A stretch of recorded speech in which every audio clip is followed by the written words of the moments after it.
Hey, good morning everyone and welcome to ShortSellPowerHour.com. My name's Fred Weaver, my partner Kevin Kaufman's behind the camera, and I'm joined today by... Tell them who we are. Oh, well, they already know, Kevin. We're Arizona's funniest short sell team. Well, that's what Kevin said on Tuesday. So anyway, we're Group 4610, Arizona's premier short sell team, and I'm joined today by a dear friend of mine, Steph Martini. Hey Steph, how we doing? I'm doing great. So Steph just actually walked down to the office, and so I figured, you know what? I've actually looked for Steph before to make her a guest on Short Sell Power Hour. Kevin can confirm that I'm not making this up. I did one day actually walk down and say, hey, she was gone that day on camera, and she was gone. So she just happened to walk in right now, and I figured, what perfect timing. So hey, how you doing? I'm doing great. Good. Thanks for joining us. So Steph, you actually are like what we call a team leader, or kind of what we call like a CEO in the brokerage that we work for organization. And I know you have a lot of understanding of short sales. Now, you've never been on the phone with the banks beating them up, but you deal with agents all day long. You watch our blog and everything else.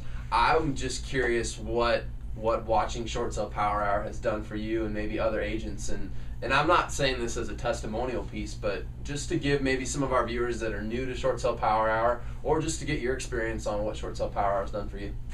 Well, if I was going to encompass it into one word, I would say empowerment. Absolutely. But you're not a one-word person, so... Steph has never been a one-word person. Yeah. I'm putting it mildly. Understanding the mindset of really not believing everything you hear on the front end, and really when something doesn't sound right and doesn't make sense, to push and push and push to get answers, to really understand the truth and stay into curiosity at such a deep level. What have you seen, and I'm not here to pick on other agents, but just to shed light on it, like what have you seen from other agents that you know in the Valley or anywhere around the country as far as their struggles with short sales? Like what would you say they really struggle with getting? Well, I see a lot of fear coming from believing what they're told on the front end. Okay. Yeah. And literally cowering to being bullied. Yeah.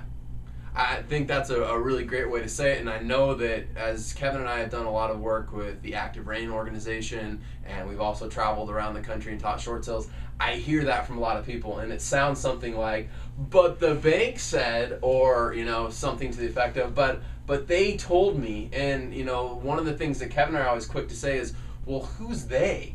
Because, you know, we're so trained in the real estate world when working with a bank that's loaning money, or an appraiser or a buyer's agent, that what they say is usually the truth. But then we have to go work with a bank on the short sale side, and we hear complete lies.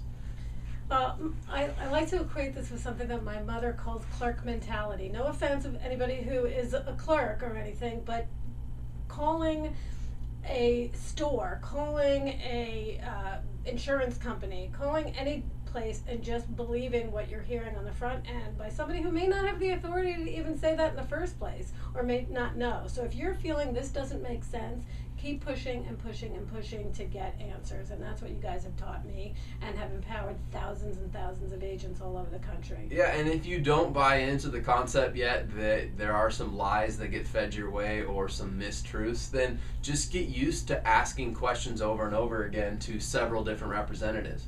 And I say it that way so that if you're a person that has a hard time going, well, somebody wouldn't lie to me, or well, I don't relate to that. Well, just get used to calling the bank and asking the same questions and hearing the different answers and the different angles. They're not doing it on purpose. It's just part of having a huge organization that doesn't communicate. The right hand and the left hand, even though they're a part of the same body, are really on completely different planets. And if it helps, it might not necessarily be a lie. Don't look at it as a lie. It Exactly. may be, but it may just not investigate necessarily it. be. Ask it what may we call be what detective they've been questions. trained. It may be what they've been taught, what they've been trained to believe on that front end.